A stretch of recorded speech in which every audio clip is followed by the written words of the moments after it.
محترم ناظرین، السلام علیکم ورحمۃ اللہ وبرکاتہ۔ الصلاۃ والسلام علیکہ یا رسول اللہ، الصلاۃ والسلام علیکہ یا حبیب اللہ صلی اللہ تعالیٰ علیہ وسلم۔ امید کرتا ہوں کہ آپ سب بخیر ہوں گے۔ آج پھر میں آپ کے سامنے ایک ویڈیو بہترین معلومات جو زمین آسمان کی پیدائش اللہ تعالیٰ نے کس انداز میں فرمایا، آپ اس ویڈیو میں جانیں گے، اور ہماری اس ویڈیو کو آپ آخر تک دیکھیں اور اس کو زیادہ سے زیادہ شیئر کرنے کی کوشش کریں۔ روایت میں آتا ہے کہ اللہ تعالیٰ نے آسمان اور زمین پیدا کرنے سے پہلے ایک جوہر پیدا فرمایا، ایک جوہر پیدا کیا۔ آسمان و زمین سے دگنا تھا، اس پر جلال کی نظر ڈالی تو وہ جوہر پگھل کر پانی ہو گیا۔ پھر پانی پر نظر کی، فوراً کھولنے لگا اور اس سے جھاگ اور دھواں اٹھا، اور وہ پانی ہیبت الہی سے کپ کپا اٹھا۔ یہ تھر تھری، یہ کپ کپاہٹ قیامت تک پانی کی ذات میں موجود رہے گی۔ پھر اس دھوئیں سے آسمان اور جھاگ سے زمین بنائی۔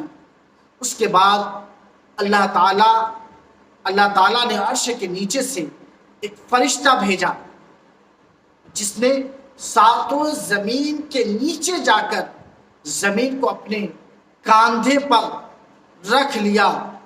اس کا ایک ہاتھ مشرق میں، دوسرا مغرب میں۔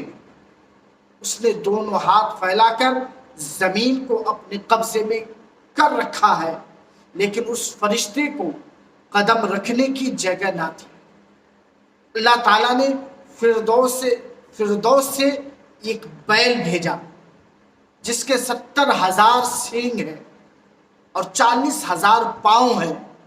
فرشتے نے اس کے کوہان پر پکڑ کر کھڑا ہونا چاہا، مگر پاؤں نہ ٹک سکے۔ اللہ تعالیٰ نے جنت کے اعلیٰ درجے کے سبز یاقوت کے ایک سل بھیجی، جس کا دل 500 برس کی راہ ہے۔ اتنا چوڑا ہے، 500 برس کی راہ ہے، راستہ ہے۔ یہ اس بیل کے کوہان کے اوپر سے دم تک بچھائی گئی، اور فرشتے کے دونوں قدم اس پر ٹک گئے۔ اس بیل کے سینگ زمین کے کناروں سے باہر نکلے ہوئے ہیں، اور وہ دریا میں کھڑا ہے۔ دن میں 2 بار سانس لیتا ہے۔ اس کے سانس لیتے وقت دریا چڑھ جاتا ہے، اور سانس روکتے وقت دریا اتر جاتا ہے۔ چونکہ اس بیل کے پاؤں ٹکانے کی جگہ نہ تھی، اللہ تعالیٰ نے تمام آسمانوں اور زمینوں کے دل کے برابر ایک پتھر پیدا کیا۔ زمین اور آسمان کے برابر ایک پتھر پیدا کیا۔ اب اس پتھر کو پیدا کیا، اس پر بیل کے پاؤں ٹکا دیے، کیونکہ بیل کے پیر رکھنے کی جگہ نہیں تھی، ٹکانے کی جگہ نہیں تھی، تو اللہ تعالیٰ نے پتھر پیدا کیا، اس کے اوپر بیل کے پیر کو ٹکا دیا۔ اب اس پتھر کو رکھے تو کہاں رکھے؟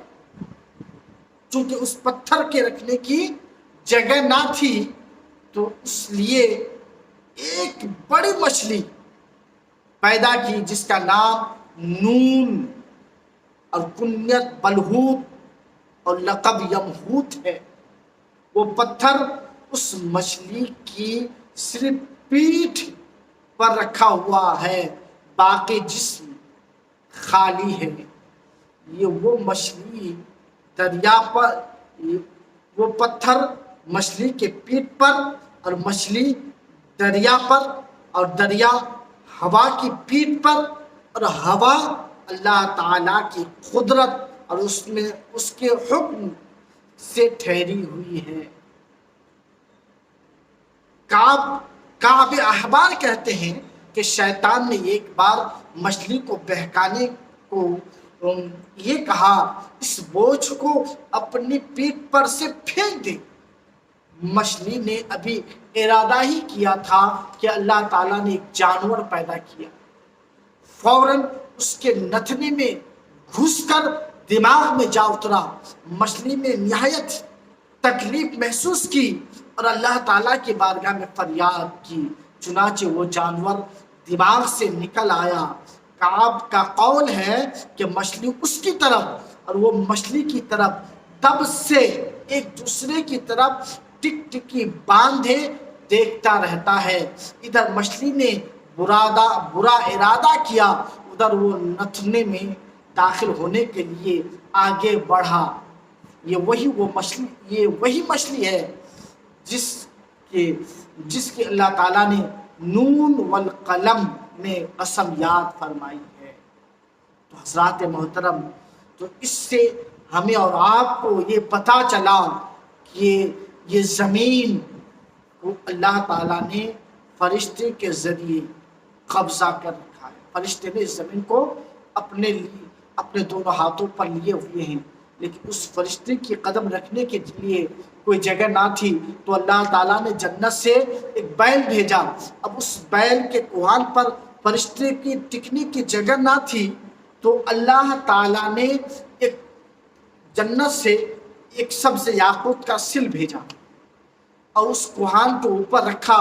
فرشتے نے اس کے اوپر اپنا قدم تو جگہ ٹکا دیا، لیکن اس کے بعد بیل کے پیر رکھنے کی جگہ نہ تھی۔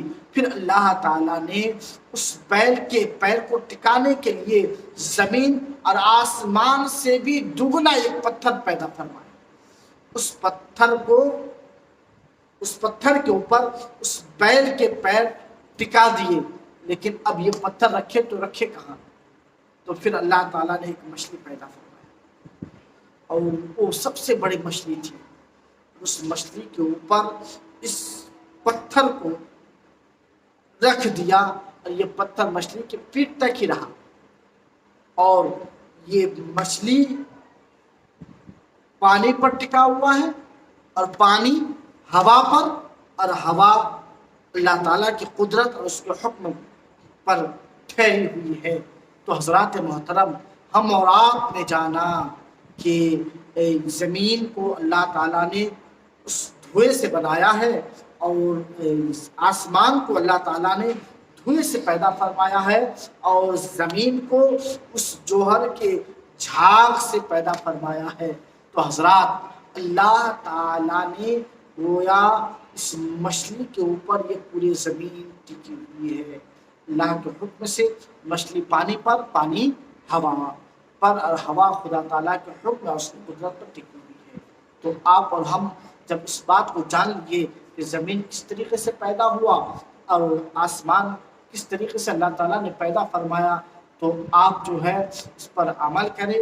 اللہ کی قدرت کن کہہ کر ساری کائنات کو پیدا کر سکتا ہے، تو وہ کیا سے کیا کر سکتا ہے۔ بس آج کی ویڈیو یہی تک ہے۔ آپ تمام حضرات اس کو زیادہ سے زیادہ شیئر کریں اور ہمارے چینل کو سبسکرائب کریں۔ اسی طرح انشاءاللہ دھیرے گاہ باگاہ جو ہے ہم اچھی ویڈیو، اسلامک ویڈیو آپ تک پہنچائیں گے۔ آپ ہم سے جڑے رہیں۔ اللہ تعالیٰ کی بارگاہ میں دعا ہے کہ اللہ تعالیٰ ہم سبوں کو علم سے مالا مال عطا فرمائے اور ہدایت عطا فرمائے۔ آمین۔